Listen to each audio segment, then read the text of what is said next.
October was a tough month, we know. November's been a good one. It'd be nice just to finish it off, round it off nicely with another win. Yeah, we had a disastrous October for many reasons.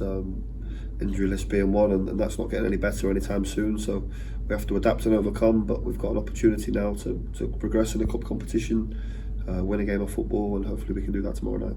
Yeah, given what you've been through, fixture list, injuries, perhaps one game that in an ideal world wouldn't have fitted in where it has, but you're in it to win it, and it's a knockout competition, and then you get a little breather at the weekend. Yeah, absolutely. You know, whatever team we decide to choose tomorrow night, we think it's competitive enough to go and win the game.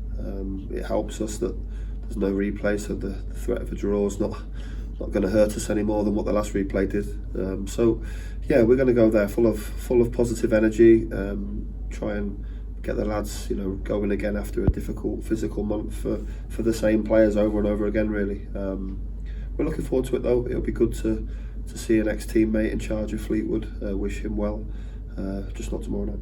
Yeah, Stephen Crane, of course, is taking over. You played with alongside of Blackpool, and the odd quirk of the calendar, of course, you play them back to back in Cup and then League. Yeah, obviously, you know, I played alongside Stephen for many years. He's a fantastic guy, great character, and knows the game really well. We can only really go off the one game that he's had in charge, and he got a good result down at Wimbledon. So yeah, we'll do the prep we need, but about focusing on our own jobs, our own responsibilities, and getting to the levels we know we can get to. This competition is always a bit of a slow burner, but if you could get through the last 16, park that into the new year, it'd be something that in the second half of the season potentially be something to look forward to. Absolutely. I mean, it gives us a chance to get to Wembley. I've spoke to the players a lot. I was very fortunate that I played at Wembley quite a few times, and it's something you remember for the rest of your life. It'd be great for them to try and do that. Great for our fans who have suffered to have a trip to Wembley. So we'll give it our best shot. And you're going with a nice bit of momentum at home. A good little run you're putting together in all sorts of competitions. 5 unbeaten now, and a very good performance on Saturday. Yeah, I mean, we were frustrated we didn't win the game on Saturday, but we did a lot right. Obviously the 2 goals were disappointing, but other than that I thought it was a very good performance and we should have won the game. We have to build on that now, take it into tomorrow, and do the best we can, as I said. Are you able to make any changes? Do you want to make any changes? We're going to have to make changes. People need a rest. We don't want to break any more down than what we've already got. So yeah, as I said, that some of the children, the kids will be involved. They're not children, but I see them as my children.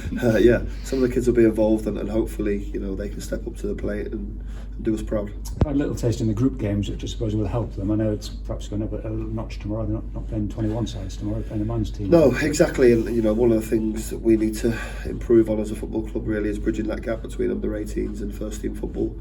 We had the reserve league this year, but obviously the injury list hasn't helped that situation. So yeah, we're going to do our best to bridge that gap. The lads have been training well with us, they're enjoying it, they're learning all the time, so hopefully they can step up to the plate. And is it just that balance of players who've got banging form, who are playing well and scoring goals, who would perhaps keep wanting to play? You want to keep wanting to play them, but just put the brakes on a little bit just to balance the workload. Some of them we're just going to have to pull the reins in a little bit. As I said, we want to win and we want to progress, but we also want to keep a squad available to select 11 on a league fixture, and at the moment we are down to the bare bones. Is there anything you can update us with injury-wise? Anybody getting a little bit nearer? I know most of them are fairly longish term, but any light at the end? I mean, no is the answer. Yeah. Not anytime soon anyway. We've got players that are progressing well in the rehab, but for now we don't really want to put a date on it. We don't want to rush them. We want to make sure that when they're back for good. Good song, that, by the way. Yeah, I'll take that. Yeah, exactly. Yeah, very good.